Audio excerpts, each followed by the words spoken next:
Sustainable Development Goal 5 Gender Equality. Gender equality is not only a fundamental human right, but a necessary foundation for a peaceful, prosperous, and sustainable world. There has been progress over the last decades, but the world is not on track to achieve gender equality by 2030. The social and economic fallout from the COVID-19 pandemic has made the situation even bleaker. Progress in many areas, including time spent on unpaid care and domestic work, decision making regarding sexual and reproductive health, and gender responsive budgeting is falling behind. Women's health services, already poorly funded, have faced major disruptions. Violence against women remains endemic, and despite women's leadership in responding to COVID-19, they still remain in securing the decision-making positions they deserve. Commitment and bold action are needed to accelerate progress, including through the promotion of laws, policies, budgets, and institutions that advance gender equality. Greater investment in gender statistics is vital, since less than half of the data required to monitor Goal 5 are currently available.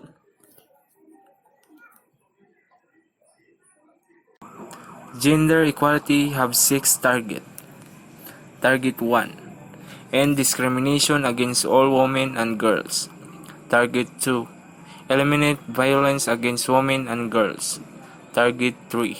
Eliminate all harmful practices such as child marriage.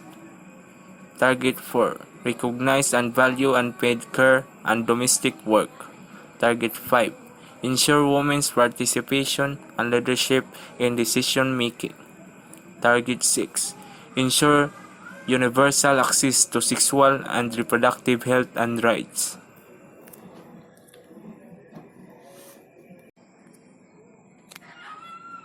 Gender equality targets and indicators.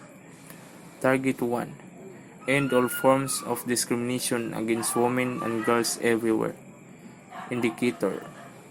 Whether or not legal frameworks are in place to promote, enforce, and monitor equality and non-discrimination on the basis of sex. Target 2. Eliminate all forms of violence against all women and girls in the public and private spheres, including trafficking and sexual and other types of exploitation. Indicator. Proportion of ever partnered women and girls aged 15 years and older subjected to physical, sexual, or psychological violence by a current or former intimate partner in the previous 12 months by form of violence and by age. Target 3. Eliminate all harmful practices such as child, early and forced marriage and female genital mutilation. Indicator. Proportion of women aged 20 to 24 years who were married or in a union before age 15 and before age 18. Target 4. Recognize and value unpaid care and domestic work through the provision of public services, infrastructure, and social protection policies, and the promotion of shared responsibility within the household and the family as nationally appropriate. Indicator. Proportion of time spent on unpaid domestic and care work by sex, age, and location. Target 5. Ensure women's full and effective participation and equal opportunities for leadership at all levels of decision making in political, economical, and public life. Indicator. Proportion of seats held by women in national parliaments, and local governments. Target 6. Ensure universal access to sexual and reproductive health and reproductive rights as agreed in accordance with the Program of Action of the International Conference on Population and Development and the Beijing Platform for Action and the outcome documents of their review conferences. Indicator: proportion of women aged 15 to 49 years who make their own informed decisions regarding sexual relations, contraceptive use and reproductive health care.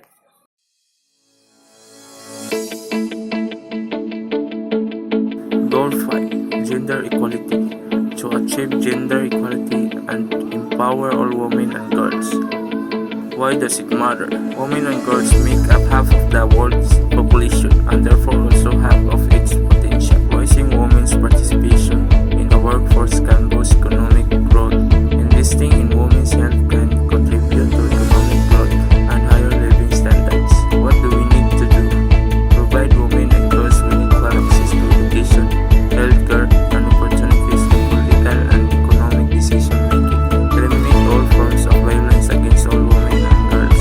Change harmful legislation that prevents them from realizing their full potential. Take action to transform our world.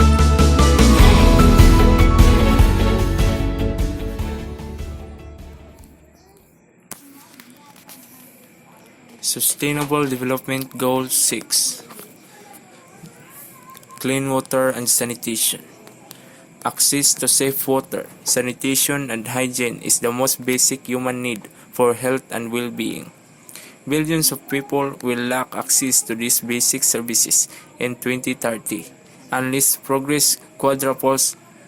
Demand for water is rising owing to rapid population growth, urbanization, and increasing water needs from agriculture, industry, and energy sectors.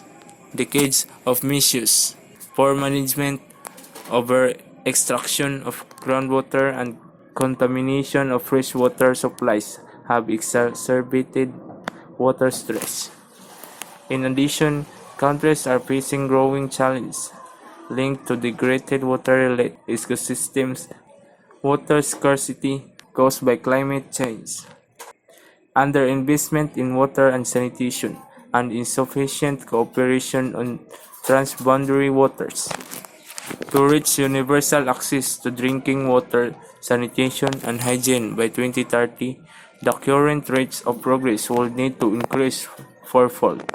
Achieving these targets will save 829,000 people annually who die from disease directly attributable to unsafe water, inadequate sanitation, and poor hygiene practices. Sustainable Development Goal 6. Ensure access to water and sanitation for all. Clean water is a basic human need and one that should be easily accessible to all. There is sufficient fresh water on the planet to achieve this. However, due to poor infrastructure, investment, and planning, every year millions of people, most of them children, die from diseases associated with inadequate water supply, sanitation, and hygiene.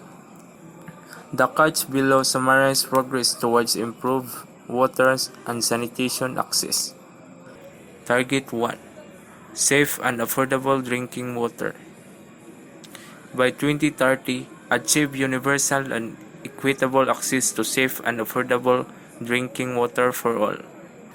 Safe drinking water. Proportion of population using safely managed drinking water services. A safely managed drinking water service is defined as one located on premises, available when needed, and free from contamination. Target 2. End open defecation and provide access to sanitation and hygiene. Achieve access to adequate and equitable sanitation and hygiene for all and and open defecation, paying special attention to the needs of women and girls and those in vulnerable situations. Safe sanitation and hygiene. Proportion of population using safely managed sanitation services and hand washing facilities with soap and water. This is measured as the share of the population using safely managed sanitation facilities and at least basic hand washing facilities. A safely managed sanitation facility is one where excreta is safely disposed of inside or treated off-site. A basic hand washing facility is defined by a device to contain, transport, or regulate the flow of water to facilitate hand washing with soap and water in the household. Target 3. Improve water quality, wastewater treatment, and safe reuse. Improve water quality by reducing pollution, eliminating dumping, and minimizing release of hazardous chemicals and materials. Having the proportion of untreated wastewater and substantially increasing recycling and safe reuse globally. Safe sanitation and hygiene. Having the proportion of untreated wastewater and substantially increasing recycling and safe reuse globally. Target 4. Increase water use efficiency and ensure fresh water supplies. Substantially increase water use efficiency across all sectors and ensure sustainable withdrawals and supply of fresh water to address water scarcity and substantially reduce the number of people suffering from water scarcity. Water use efficiency. Water efficiency is measured here in the SDG tracker as a productivity metric given as a country's total gross domestic product divided by total freshwater withdrawals. Water efficient economies and are those which achieve a high gross domestic product per unit of freshwater withdrawal. Target 5. Implement integrated water resources management. Implement integrated water resources management at all levels, including through transboundary cooperation as appropriate. Integrated water management. This metric assists the status of national development and implementation of integrated water resource management plans across the world. Target 6. Protect and restore water-related ecosystem. Protect and restore water-related ecosystems, including mountains, forests, wasteland, rivers, aquifers, and lakes. Protect and restore water-related ecosystems. Change in the extent of water-related ecosystem over time.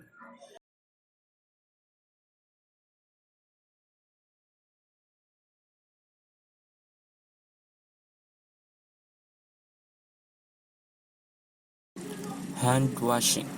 Always wash your hands because our hands touch everything and then we touch our face and get germs into our bodies. Washing your hands is so important in order to keep from getting sick. Sneezing, using the bathroom, playing outside, playing with pets, blowing our nose, and checking out the trash can get so many germs on our hands. We must always wash our hands after we do these things, especially when we are getting ready to eat a meal or snack or prepare food. It is important to use soap every time we wash our hands so that it will get rid of the germs that make us sick. With your hands, lather wind up with soap and then rub them around for at least 15 to 20 seconds. Rinse them while making sure to get all of the suds off. Then dry your hands and on a clean towel. It is a good idea to keep your fingers out of your mouth, nose, and eyes so that you are not getting germs into your body. Dental hygiene. By the time you are in elementary school, you should be visiting your dentist on a regular basis. Even though the dentist cleans our teeth, we must do our part at home to make sure that our mouth, teeth, and gums stay healthy. Keeping your mouth healthy will help you to keep other parts of your body healthy as well.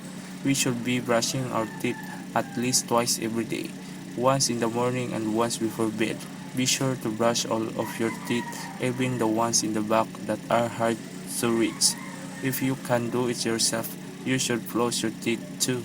Whenever we eat, food can be left behind between our teeth, and this can cause problems. Gently move the floss between each tooth in order to make sure you remove any food or plaque left behind after brushing. It is a good idea to brush your tongue in order to have fresh breath too. Eating a healthy diet full of fruits and vegetables will help to keep your mouth and teeth clean. Cleaning canal. What are the benefits of cleaning canals? Improper use of canals can also lead to flooding. We must always keep our canals clean for the free flow of water for the benefits of all. The use of water canals as dumping sites can have very serious consequences as the latter can close the flow of water and lead to flooding. What are the causes of dirty canals? Illegal manipulation of canals and structures, siltation, plant growth, water losses, frequent overtapping, and low water levels due to canal erosion.